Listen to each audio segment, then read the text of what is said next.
Okay. Okay, who would like to go next? We're doing introductions. Welcome, everybody. I can go. Great, thanks, Peter.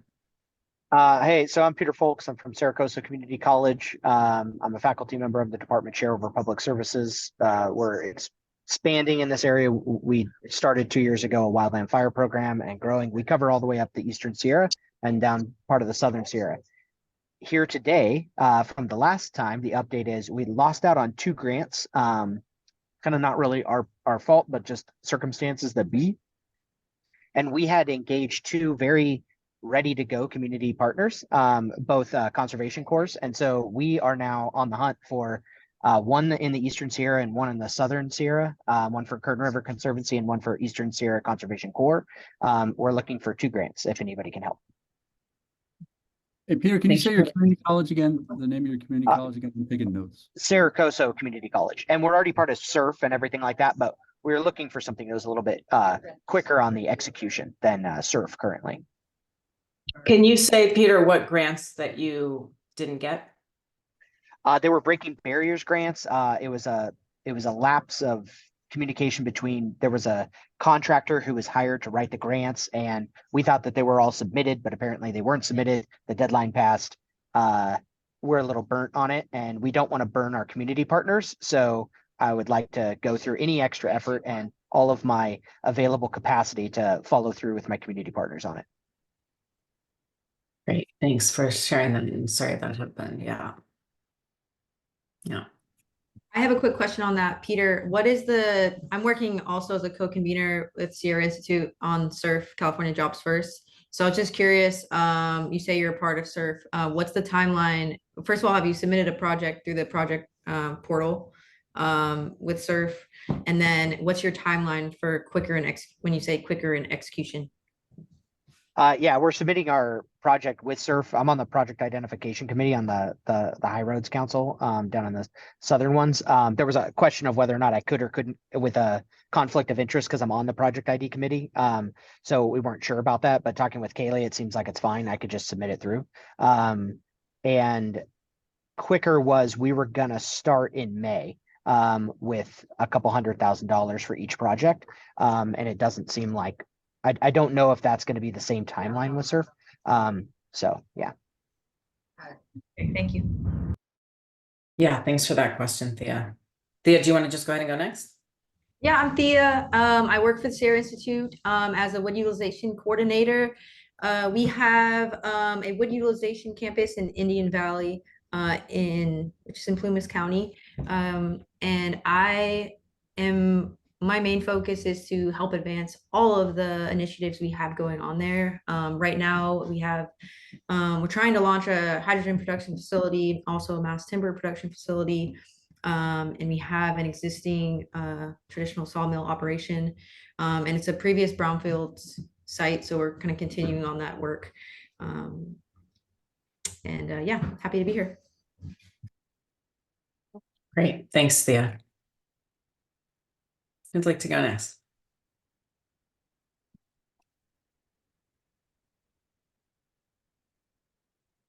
Go ahead, Mika. Hi, my name is Mika Cook. I am a grant recipient for the OPR Woody Feedstock Aggregation Pilot Project for the North Coast. We are just getting started, finally finalizing our grant with Humboldt County, and I'm just hoping to create a community-owned facility that aggregates woody biomass and gets it off to the different markets and novel industries through people that hopefully I meet here. Right. Any updates or any questions that you want to bring forth, Mika?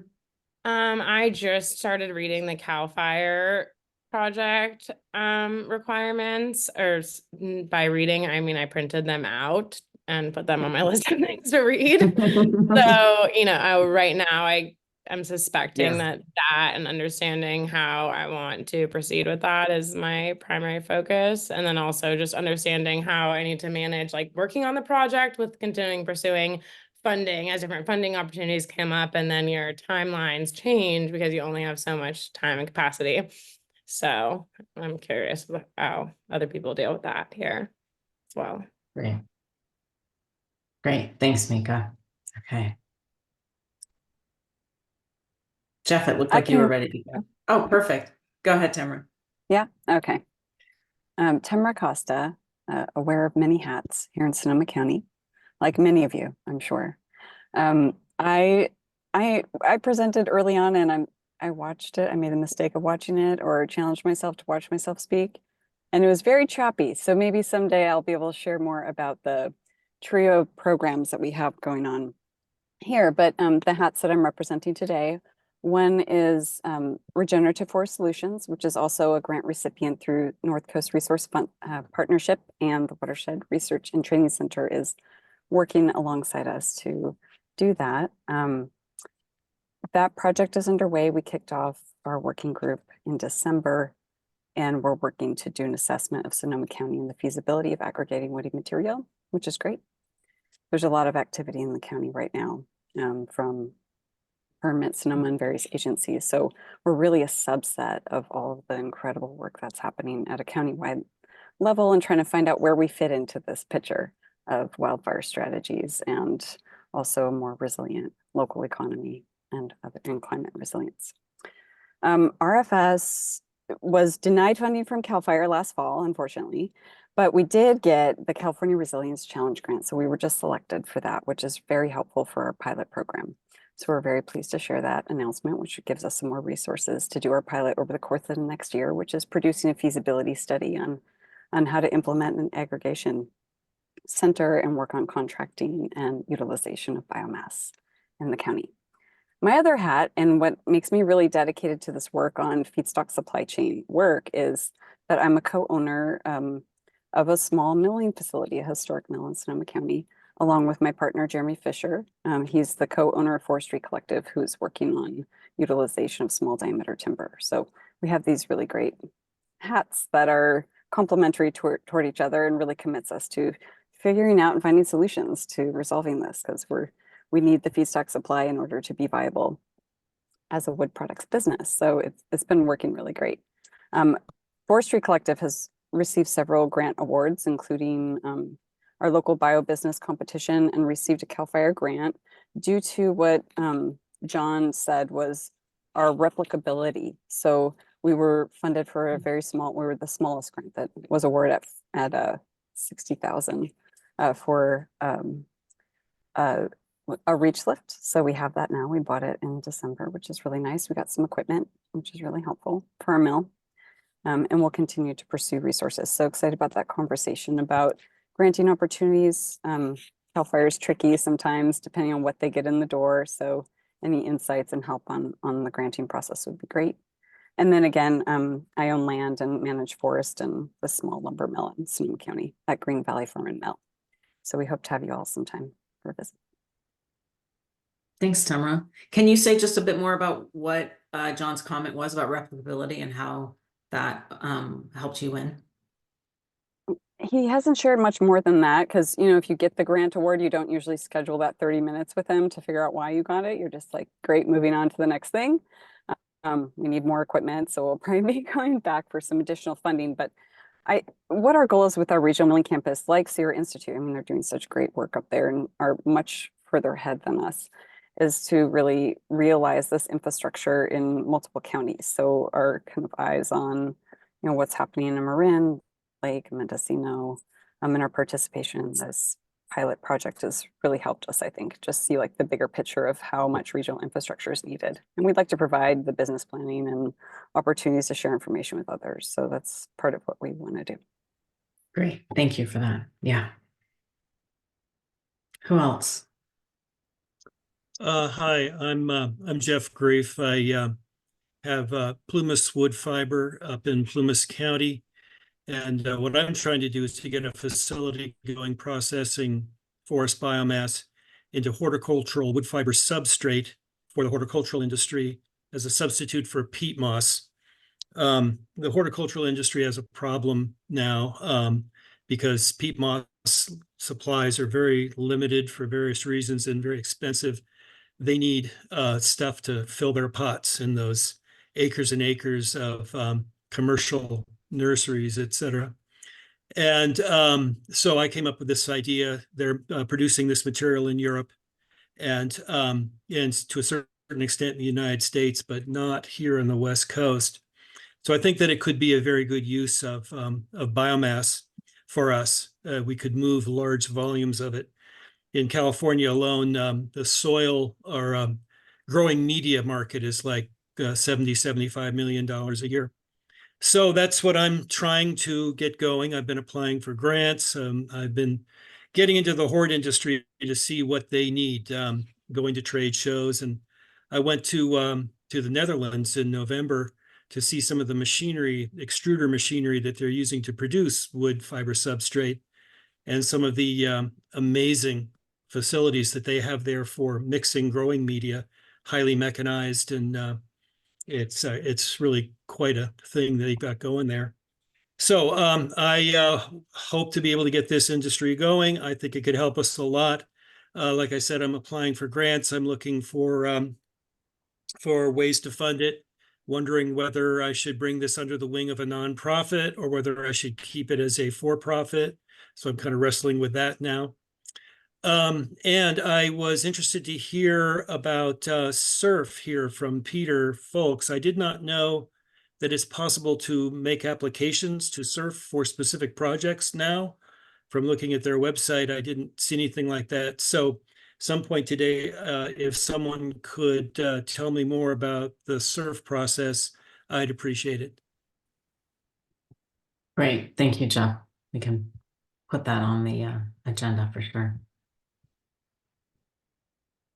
Who else? Yeah, I haven't introduced myself. I can do it quickly. Tom Maseko, based out of Chicago. I'm sure colder than anybody else on the screen for the last week.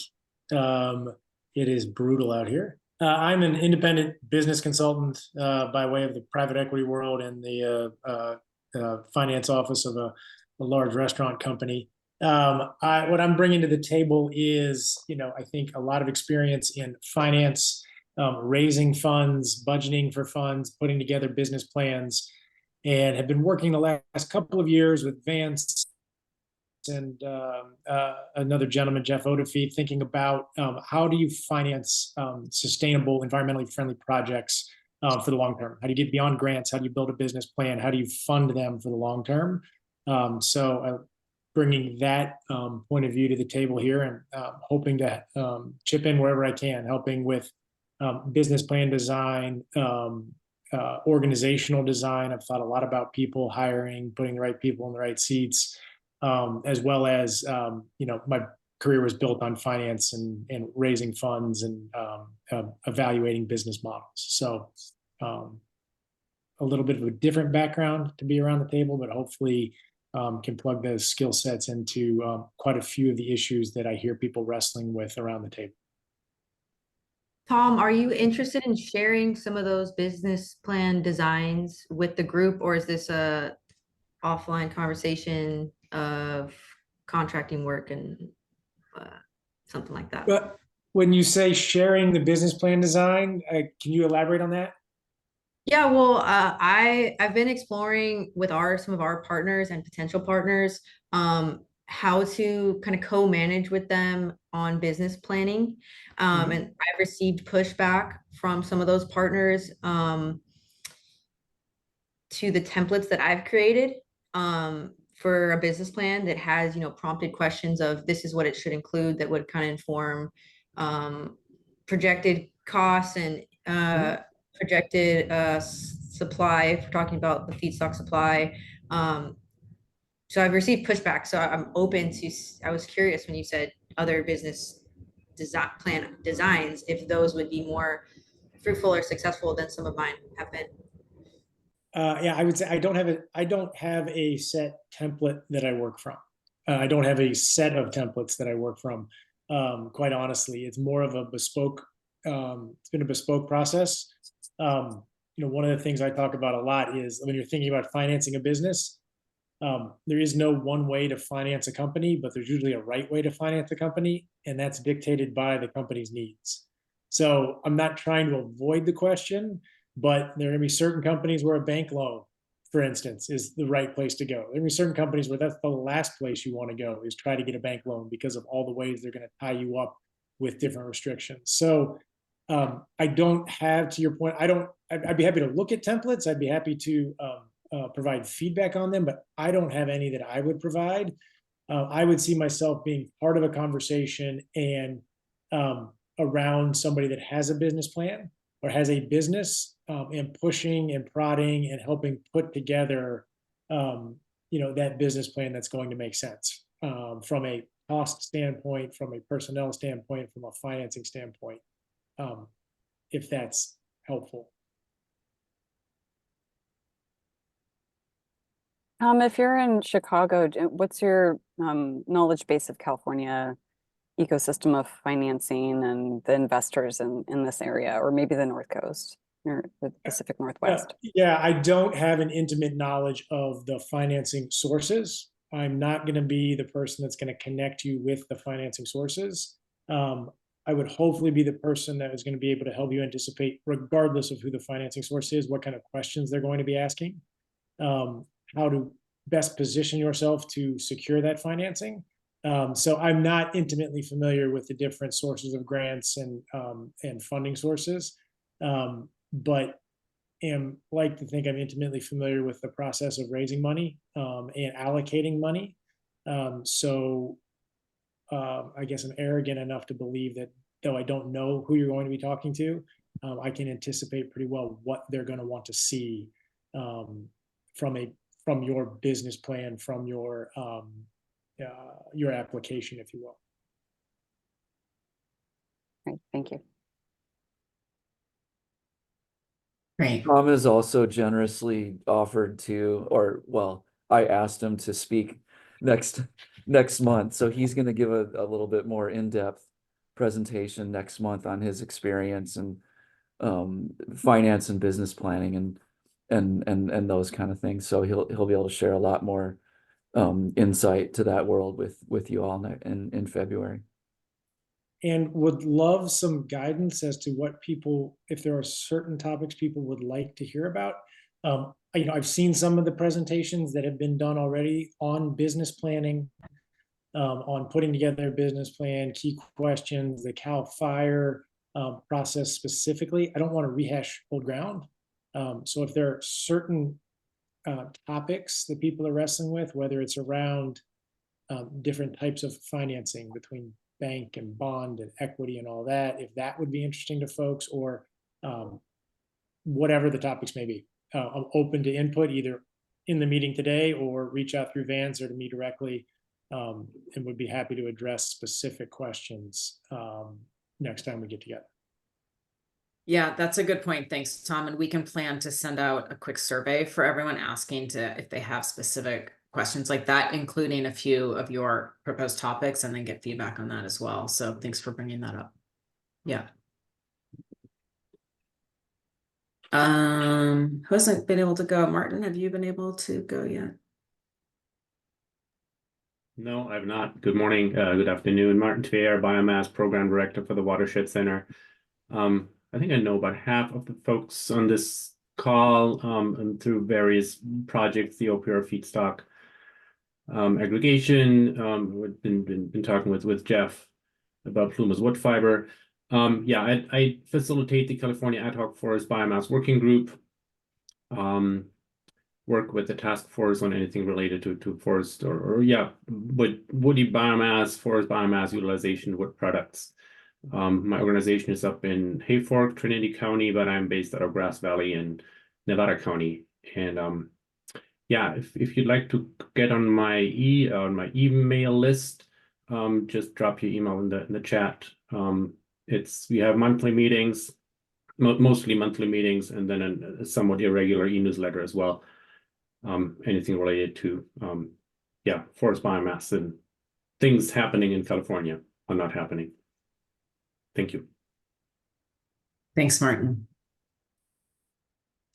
Anyone else? Did the team want to go ahead and introduce yourselves as well? Jim, you want to say a quick hello and Hello. I'm up here in Portland, Oregon, and helping Vance with outreach and connecting with new groups and grant making background. thank you. Hi, Harry, you wanna folks. Vance Russell. I run my own conservation business called VR Conservation Collective, and then I'm one of the core team leaders of the Forest Business Alliance. Thanks, Vance. Carrie? Yeah, hi everybody. I've met and or talked with most of you at past meetings, but I'm part of the Forest Business Alliance team as well, and have a lot of experience with grant writing and really enjoying learning about other types of funding. And Tom would love to connect with you actually about a specific project that I've been getting some questions about. So nice to see all of you. Washington State, and I'm helping facilitate the peer learning network meetings and the monthly webinars that we held previously. So, are there any questions or things that came up through, bless you, through the introductions before we move into focusing specifically on grants and grant questions that anyone would like to present or kind of bring up?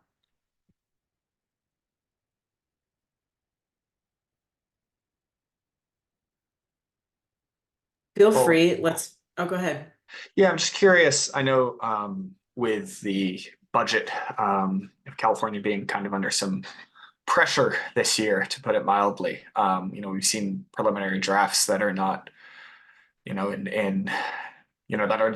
aren't great. So I'll just leave it there. I'm curious if there's any. I mean, I'm part of a few groups that are trying their own advocacy for certain industries, and I know that forestry resilience is also getting some removals from the budget. So curious if anyone in this group or is coordinating any efforts as well on a broader scale to try and make sure. And kind of a sick turn of events, I think that the fact that last year's fire season was pretty mild actually put it off of people's radars, unfortunately. And so just curious as to people's thoughts on that. Thanks, Sutton. Does anyone have anything they want to share on that? I haven't heard any groups specifically lobbying or advocating, but I'm sure some are going to start forming. One thing about some of the CAL FIRE funding is a lot of it's coming from CARB, so that doesn't necessarily mean it's untouchable, but at least it's somewhat sustainable from the sale of those carbon or the carbon offsets. So, and that's basically what's funded the next round with the CAL FIRE Business and Workforce Development, and why they have that new requirement on putting a graph or language about greenhouse gas emission reductions. But I'll let you know, Sutton, if I hear of anything. Yeah, I'm part of a few groups from the bioenergy side that are starting to throw together some advocacy, but I think too from like the forest resilience side could also be powerful. Anyone else have anything on that?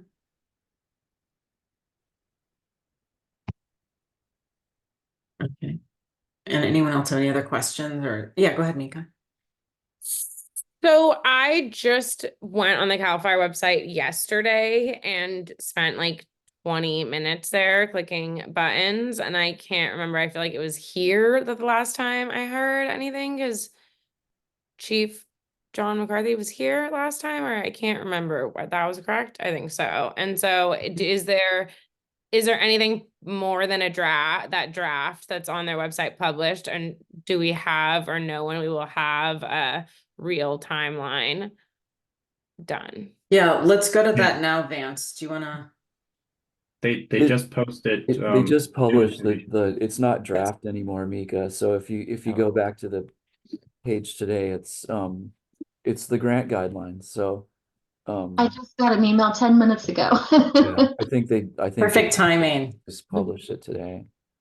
Vance, why don't we go ahead if you want to share your screen and Sure. start to, yeah. So that if you haven't seen it, this is the page. You just do a search for CAL FIRE business and workforce development or wood products and bioenergy. This is this is on the right hand side. This is where they put all their updates. Here's the new guidelines that have just come out for the grant that's due in March 8th. They haven't really given as much time as in past solicitations. And you can get a pretty good sense of what they've funded through these funded projects. And they used to have all the grants that had applied, so you could see those. But if you're interested in looking at that, I'm putting together a database that has everything in one place. So yeah, that's that, and that grant round's due March 7th. I should say that there's a lot of things that are required in this grant, like a business plan. There's the tasks, there's the scope, there's the budget, and I'm about to show you the templates that Chris and Carrie and I have put together with a little bit of feedback from some of the rest of the folks on our team and others. But the one that Mika, especially thinking of you for this, is that the solicitation's probably 50 pages, so it takes a while to get through. And it also takes a while to figure out, how to put your proposal together. But we've put these templates together to kind of cut through that. You should still read the grant guidelines, but you can kind of cut to the chase with some of these templates I'm about to show you. So I'm gonna start, and actually can I still send stuff in the chat? Yes, I can. So when we get to the templates, it's password protected. I'm going to give it to you right now, but just send me an email if you used them or if you found them useful or if you've got feedback. But we kind of like to hear about that. So if you haven't seen this page, forestbusinessalliance.org, it's pretty easy to find. It's got kind of everything about us, background, contact information, about us, who's in the alliance. And then this workshop page that Tom was just mentioning is super valuable. We've recorded all the workshops that we've done in the past, except for the sawmill workshop. We're planning on having a follow-up sawmill 201. Last year was sort of the sawmill 101 workshop. We're going to have a 201 workshop this year. But we weren't able to record that one just because of who led it. But all the other workshops are recorded. And then these in-depth workshops, especially if you're about to apply, besides the proposal writing and budget one, are super valuable. Chris and Carrie led those, and they were basically in-depth Q&A sessions on how to apply to CAL FIRE. A lot of this applies to other grants as well, and you'll see in the templates here that I just entered that right. Yeah.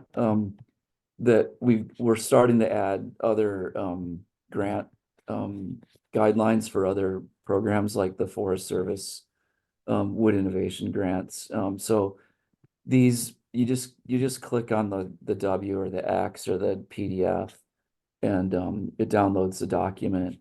These documents on the left are basically the 10 more or less documents that you need to look at and not necessarily fill out, but that you need to review. But there's this is the grant line guidelines from last year. We'll replace this, but they're not that different. There's, as I said, there's the GHG reduction program portion, and other than that, I don't think it's that different. So we'll also be updating these templates to reflect that new those new guidelines. But, you know, at a glance application, eCivis is the online platform that you submit the grant in, and you have to also submit your budget in. It's not an easy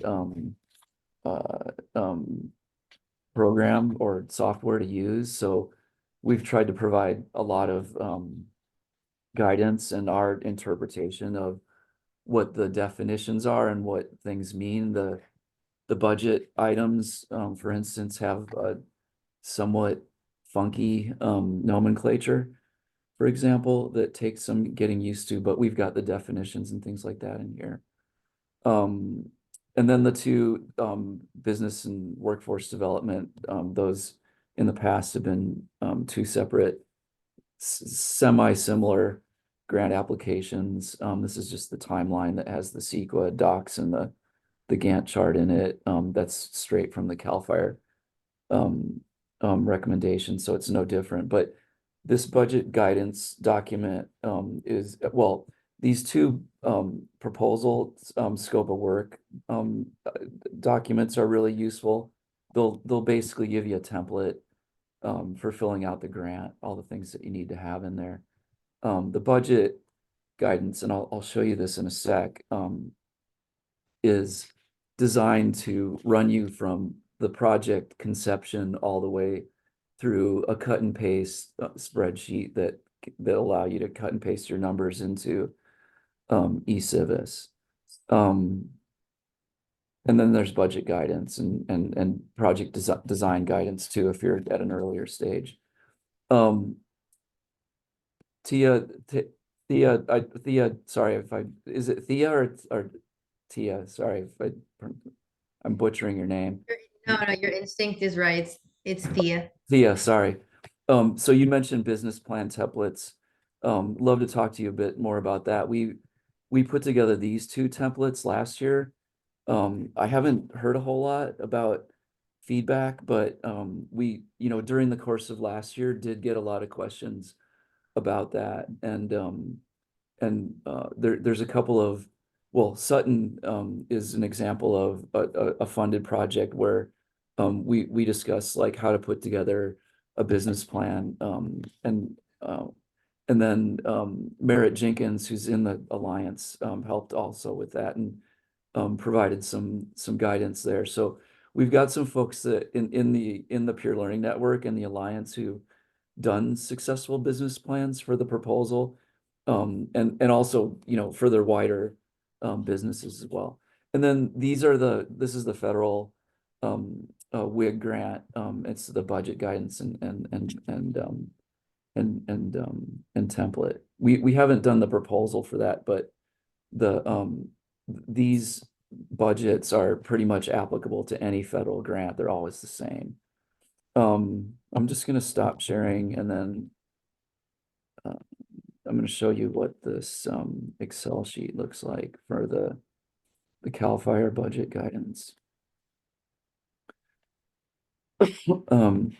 So all these have a table of contents. Sorry, for some reason I'm suffering from hay fever in January, which I'm just going to blame on climate change. So that's why my voice sounds a little bit froggy or sexy, depending on your point of view. This is the table of contents for the budget, and then it just runs you through like each sheet. These are this sheet's instructions, more instructions, eligible costs. So this is a lengthy section in the RFP, and then getting into goals, like what's your project about, what are cost categories, funding sources, units of measure, unit costs. And so Chris has done a really great job of just kind of stepping you through a budget and how to put it together. This is, part of a detailed implementation plan and activities.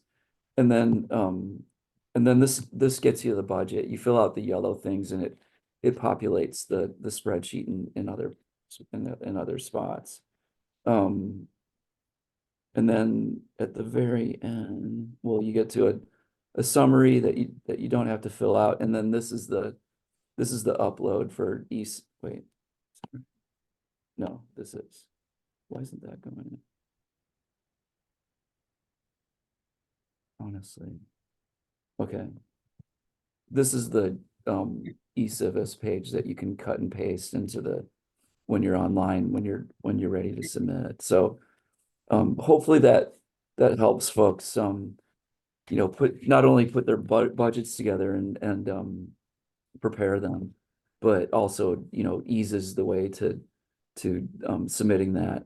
So that's pretty much it. And you know, we're always looking for ways to make the submittal easier. We've even talked about ways to kind of create a link between an Excel sheet. And I mean, it would be really nice if you could just punch a button on your Excel sheet and then it gets uploaded to the eCivis site. But we haven't quite got there with the back end with the folks that make eCivis and our Python programming. But anyway, but that would be something that would be super cool to do, because I mean, nobody needs to cut and paste their Excel spreadsheet numbers into an online document. So anyway, that's kind of it in a nutshell. And if you have any questions or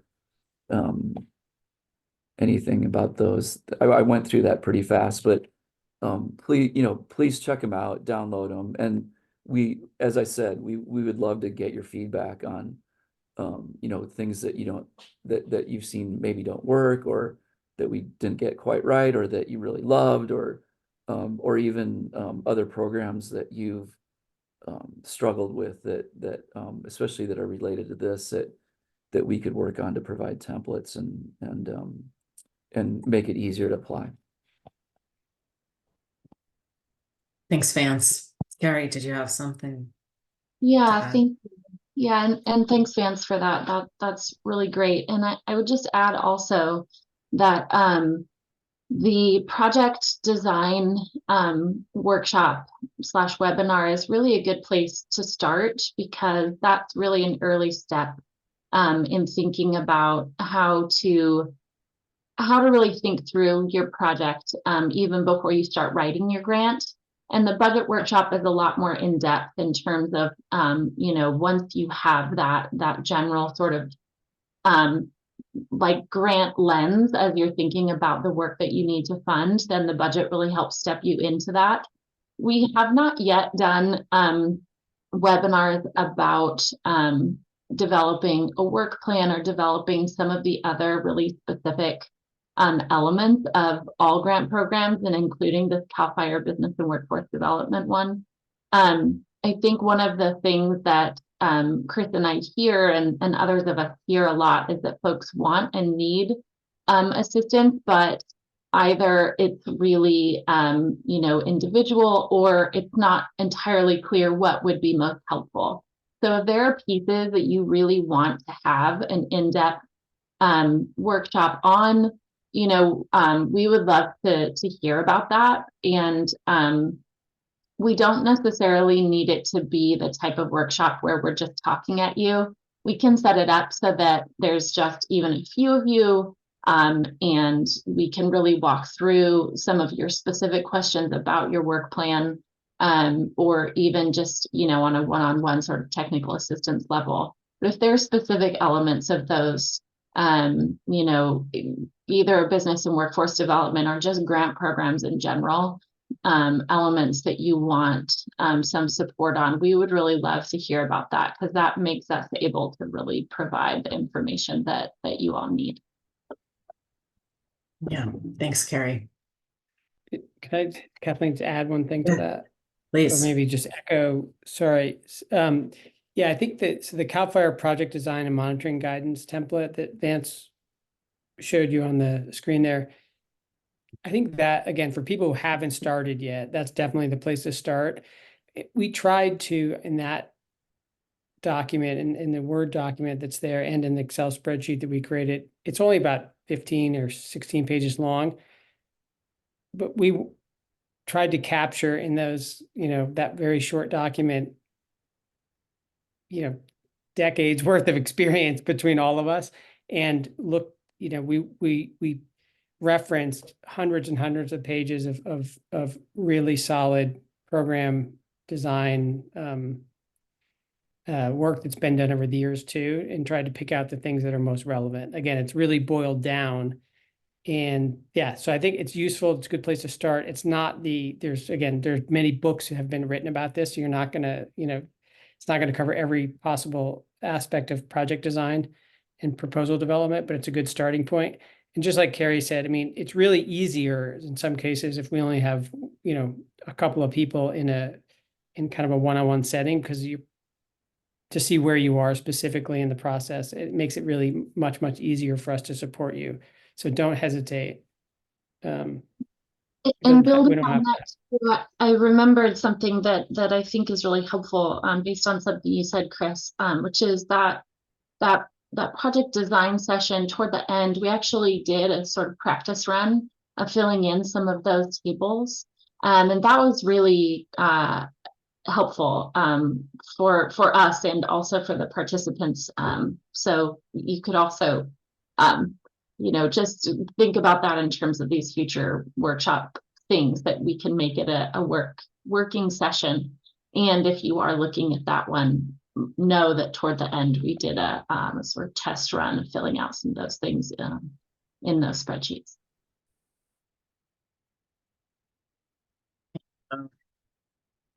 Does anyone have questions on any of this or other aspects of grant making, grant proposals, the upcoming proposal deadline? Two other words of advice, with this round that's out now, make sure you take advantage of I think it's now 20 minutes instead of 30 minutes of time with one of the CAL FIRE staff with your project, to run that by them. And also when they announce the workshop for this grant round, which they'll probably do within a week or two, make sure you either attend that meeting or listen to the recording. There's they probably, once you've read the grant guidelines, you won't see a lot that you don't already know, but usually the question and answer period at the end is full of really useful and really useful information for your grant proposals. And if you're there live, then you can ask questions directly, which is usually pretty helpful, because it can be specifically related to what you're talking about for your proposal. Hey, Vance, I had a question about the 20 minutes with the CAL FIRE staff. Do you have a sense when in your process it's most useful to have that? Like, is it when you've finished up pretty much everything, you just want to polish, or is it really early in the process? Like, hey, we're thinking about this or that. And yeah, any sense of when that's best utilized? I'm gonna let Jeff and Sutton answer that, but my feeling is that it depends on your project. Like what they've said over and over is that they don't want you asking questions about the grant and how to apply for the grant. They want you to ask questions about your project. So I think if you're fairly far along and you want to know it's a good idea and they're interested in it, probably as soon as possible. But if you don't know yet or have a really specific idea about what you want to do, I would hold off until you do.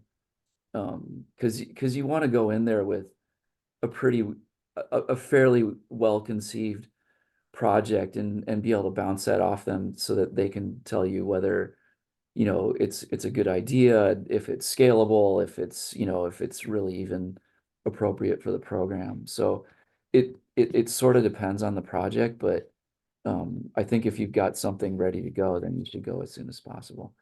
Jeff and Sutton, I don't know what your experience was like when you went in. Yeah, I'd agree. We had a pretty specific project site chosen, technology, and really a lot of their questions were around how it would be applied and the overall feasibility, less so the actual project parameters. That was our experience. Yeah, they allow you to have a consultation after they've announced grant announcements to review your application to suggest improvements. And so I took advantage of that, and they made several suggestions that I incorporated into my next application. So that's good. So I'm going to be meeting with them tomorrow or the next day to do that, to talk about my previous application, which I was not awarded. And then they suggested another meeting later in February once I start getting my application going for the next time. But yeah, I think you should have a good handle on what you're doing before you call them. They don't want you asking questions about anything that could be answered by reading all the materials that they have, obviously. So you should go through all that very carefully. But I always come up with a few things that are not thoroughly covered. And one thing that really strikes me about the new grant guidelines that they have is that they've rewritten it to a certain extent, and there is a much greater emphasis there on impacts with greenhouse gases, which significantly, that's very significant for my project for various reasons. But what I want to know is, how do they want to quantify that, or how do they want people to express or clarify how their project has greenhouse gas impacts, what aspects of it, et cetera. So that's the question that I will be asking them when I speak with them in February. Please share what you learned there. Yeah, that section of the guidelines was pretty vague. It sort of said that provides some information, but then it also said that CAL FIRE staff can help with it. So yeah, it'd be interesting to see what the details are on that, Jeff, when you find out. I'm curious too if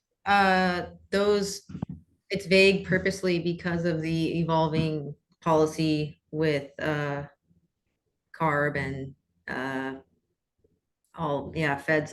Fed level too.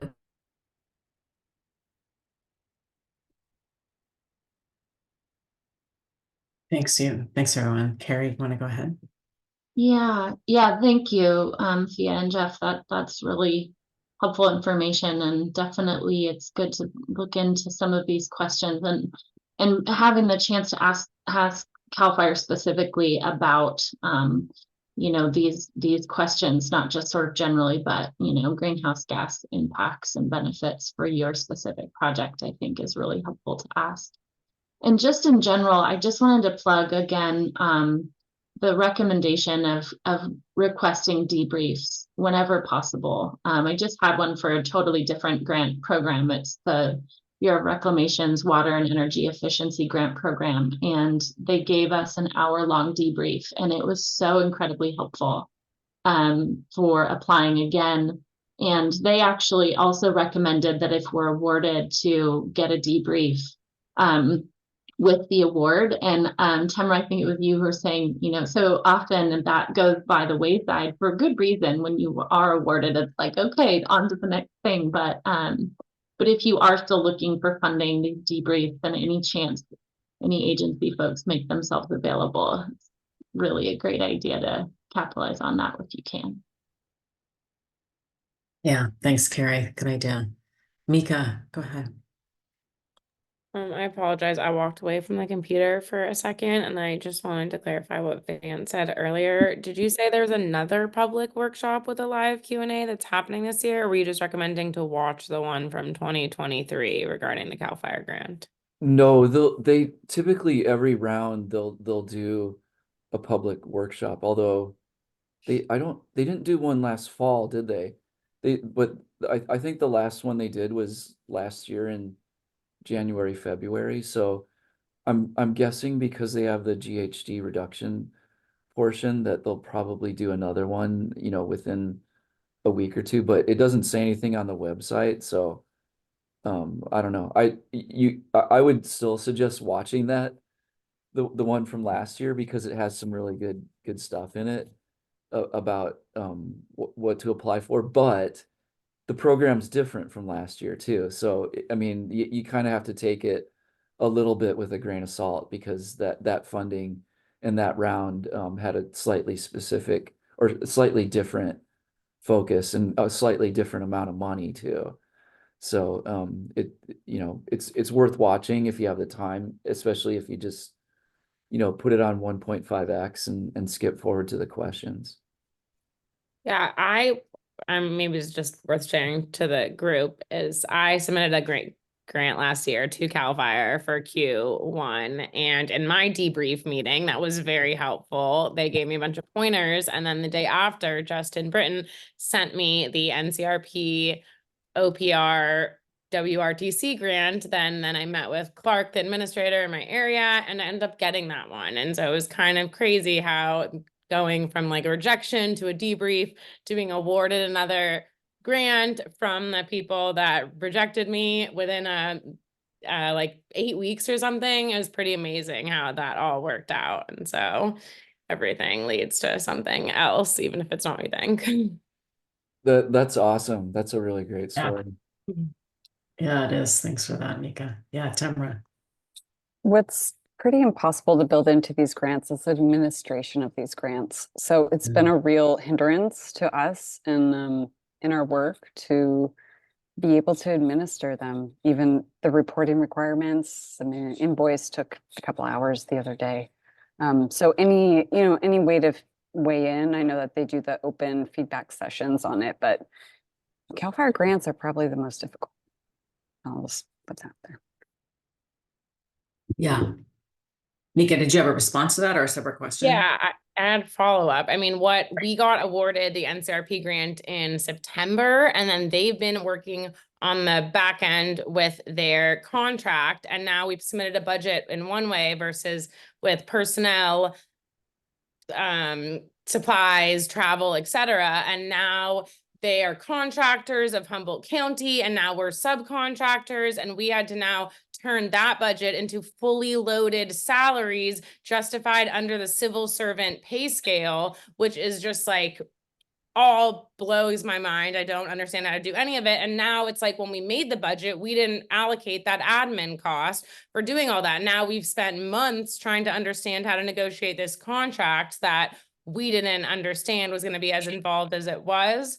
And so specifically, yes, agreeing with Tamara on that is how to, project those things out. And secondly, potentially making a request of you guys to have a session on the fully loaded salary concept, which I just isn't very new to me. Hear you, Chris. Go ahead. Yeah. Do you want to talk to that now a little bit? I was just gonna say, yeah, that sounds like a great idea. And if you could work with us on that, Mika, to like for lessons learned, we'd be happy to try to figure out something to put together there. And I completely agree with what Tamara said too. I think it's something that you definitely need to add into your budget. You're also limited with it, but there are some things that folks can do to make it easier too. I suppose just a higher hourly billing rate is going to make up that gap. But then you might be denied funding depending on the amount available. So there's all of those nuances, but yeah, that'd be great to get some assistance on that. And I'd be happy to share and weigh in on that as well. Thanks, Tamara. Yeah.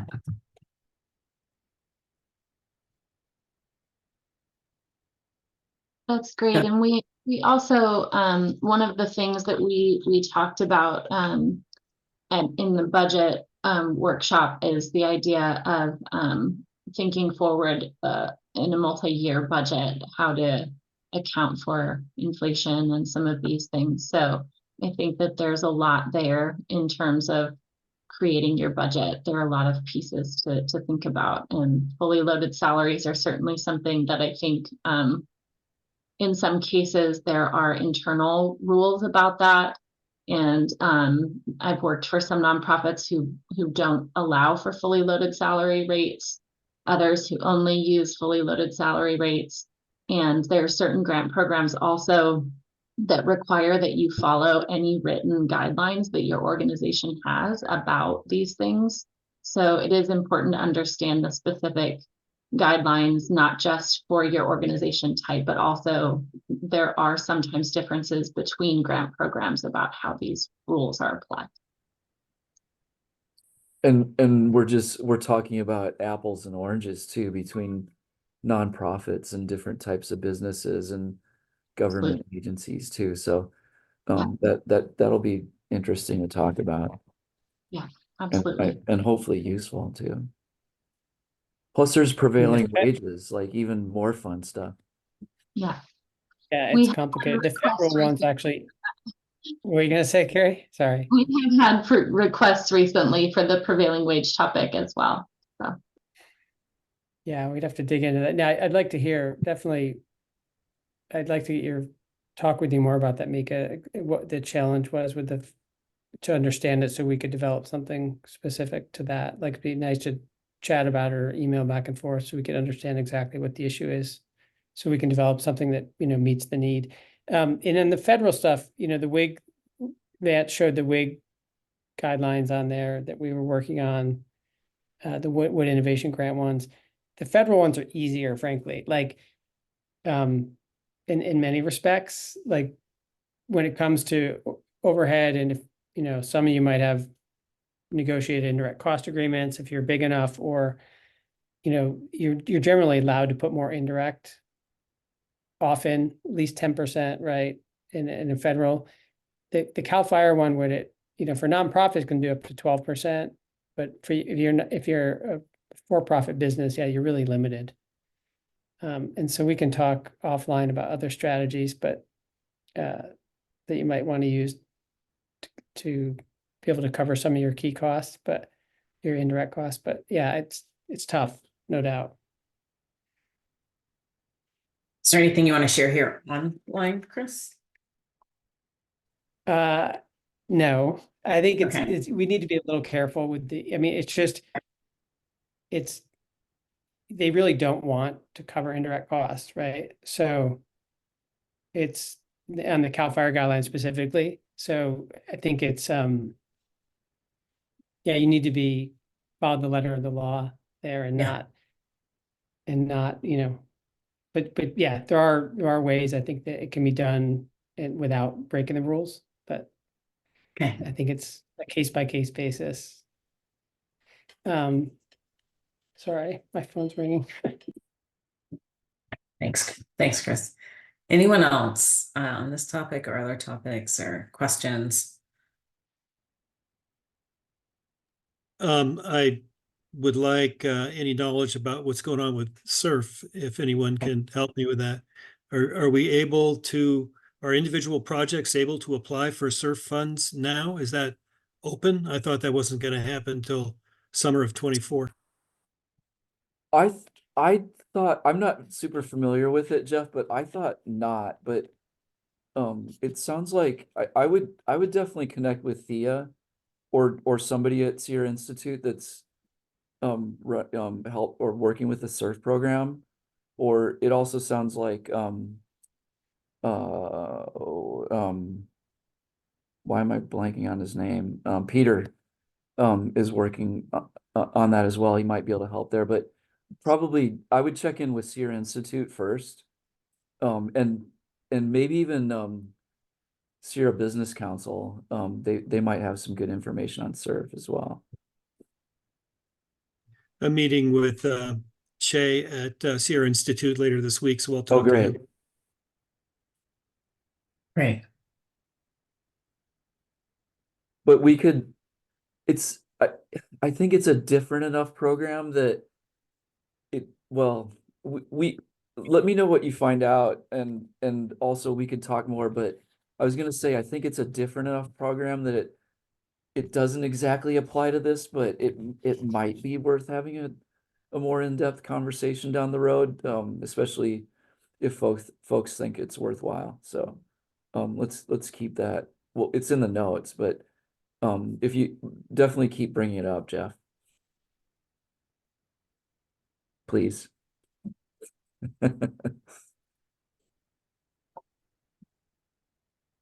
Other questions?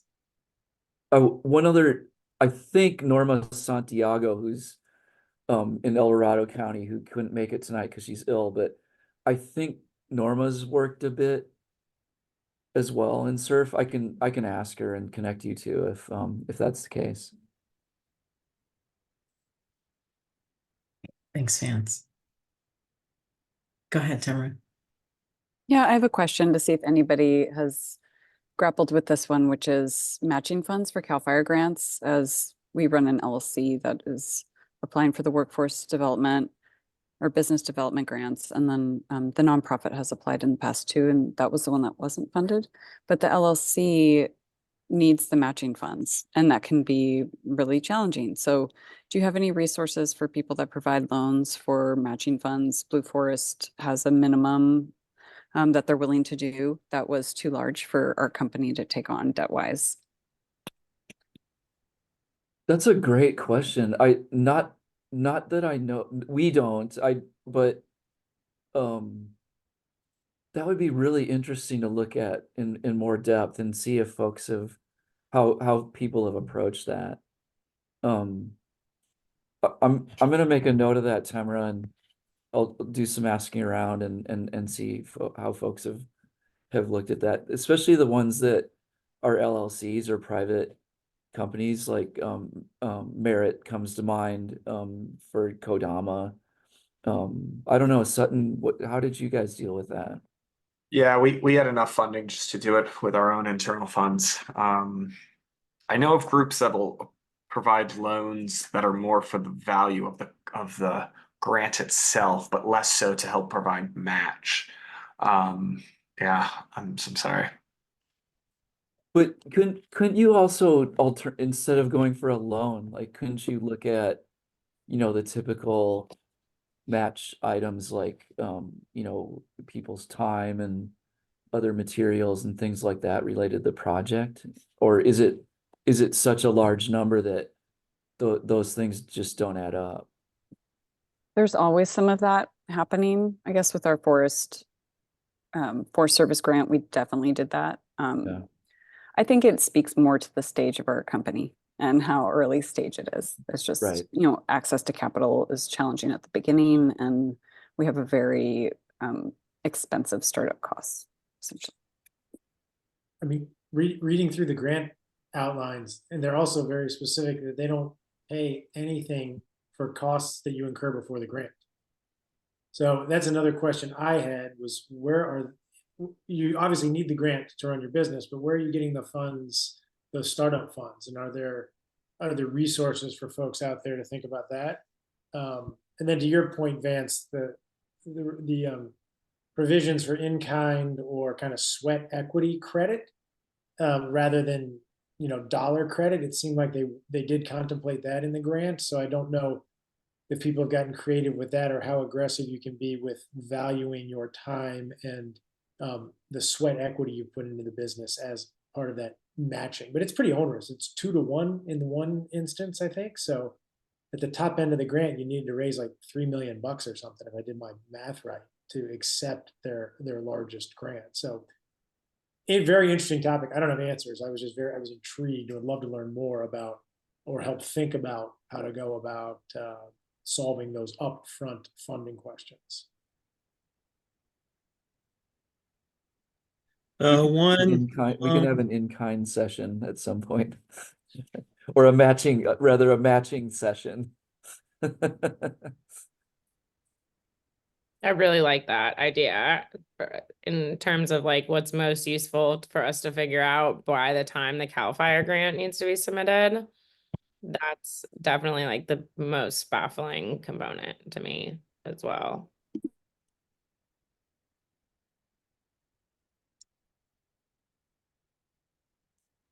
Tamara, you were asking about other loans. I've been making lists of potential grants and loans, et cetera. And one that I ran across is the Cal Recycle Greenhouse Gas Reduction Loan Program. So if a project has significant greenhouse gas reductions, there's some lending available, but that's all I know. I don't know what their priorities are, et cetera, and whether they'd be interested in forestry projects. I think Cal Recycle is mostly oriented towards keeping stuff out of landfills. So I don't know how much they're interested in dealing with forestry. Which, I mean, if you're working on biomass, Jeff, like you are, then that's perfect. That's a pretty good match. But it'd be interesting to talk to the Cal Recycle folks and see how much of a fit there is there. Jeff, did you say that's the greenhouse gas reduction loan program? Yeah. Yes, so I don't know if you looked at the Cal Recycle website, but they have a series of programs, over a dozen or more. And one of the particular of those is called the Greenhouse Gas Reduction Loans. And once again, I think it's mostly oriented towards operations that are dealing with landfill issues. And but the language is general, and so maybe they would be interested in, applying that to forestry issues. Great, thank you. Thanks, Jeff.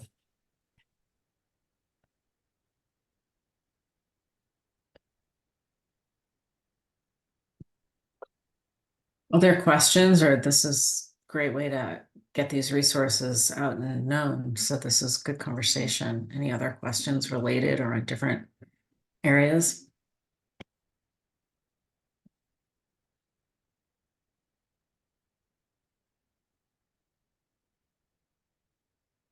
Okay.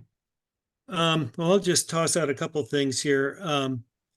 And like I said, I've been researching different kinds of grants, and there's a couple of USDA things that I ran across. So there's the USDA Value Added Producer Grant, which is basically oriented towards any producer, agricultural producer that wants a means of doing some sort of value added process to the product that they're making, that they grow. Then there's funding available to help them do that, right? So when we are trying to make use of forest products, what we're doing is trying to make a value-added product out of what comes out of the forest. And forest products are considered an agricultural product. So has anybody had any experience with the USDA Value-Added Producer Grant in forestry applications? That was my first question. And then the second is something similar. USDA has a program called the Urban Agriculture Innovation and Production Grant Program, which is for any kind of innovation in urban agriculture, greenhouses, et cetera.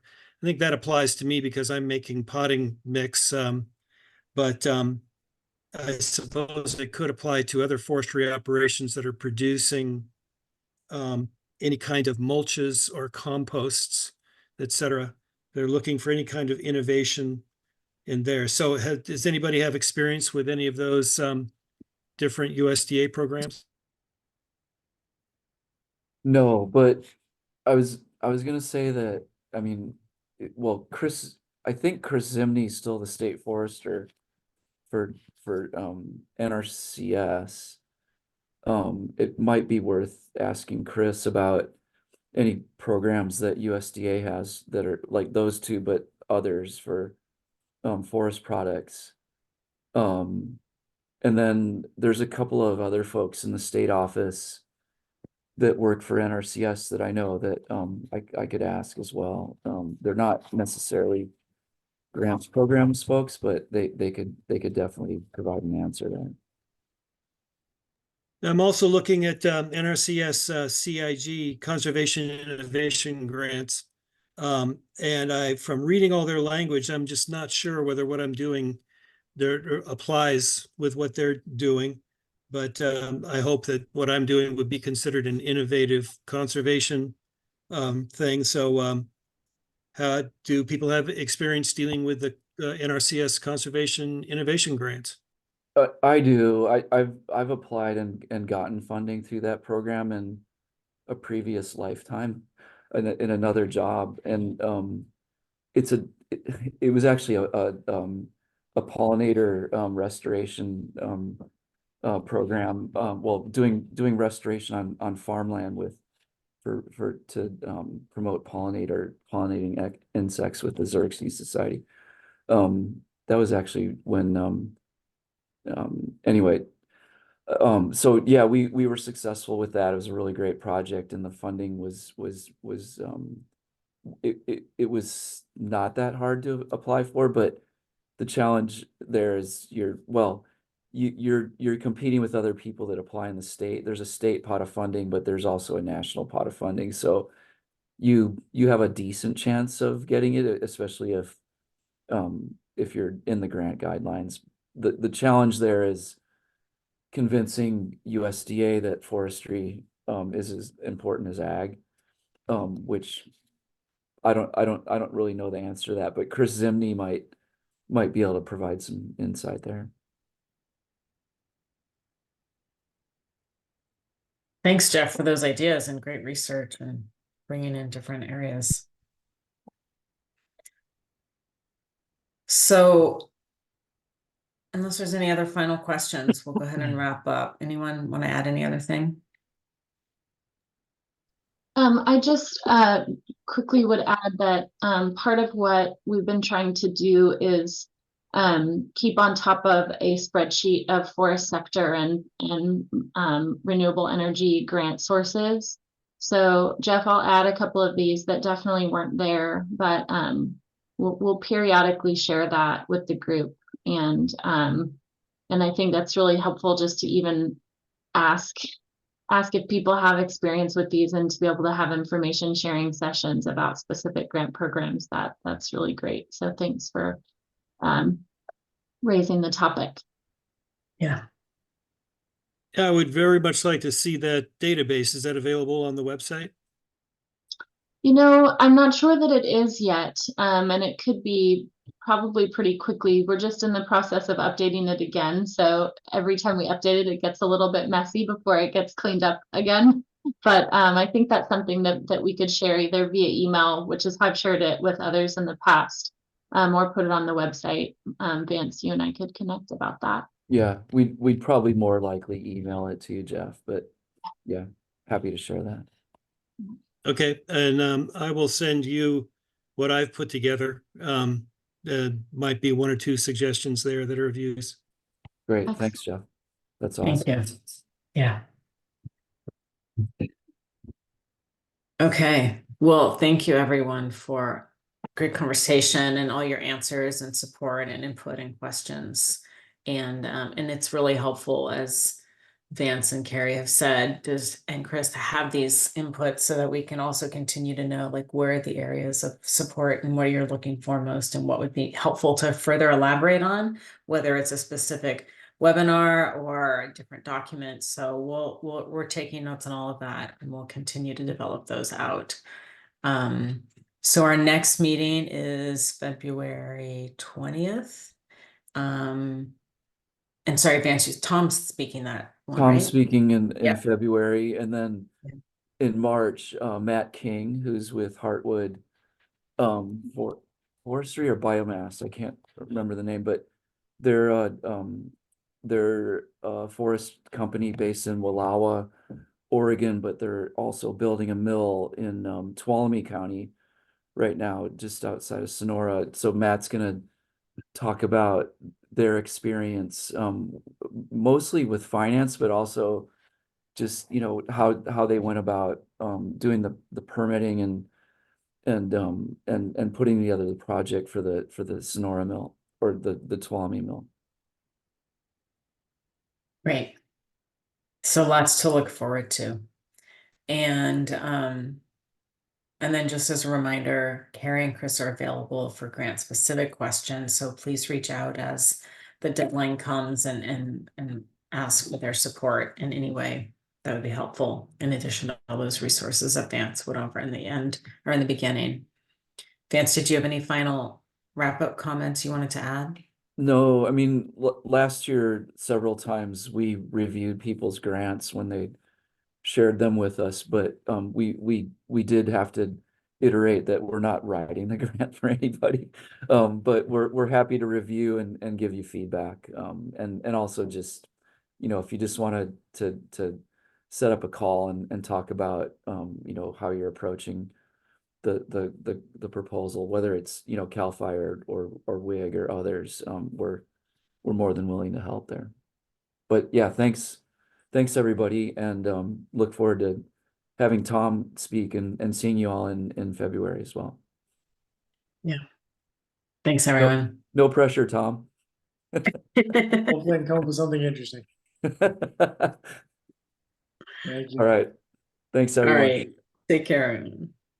Thanks, everybody.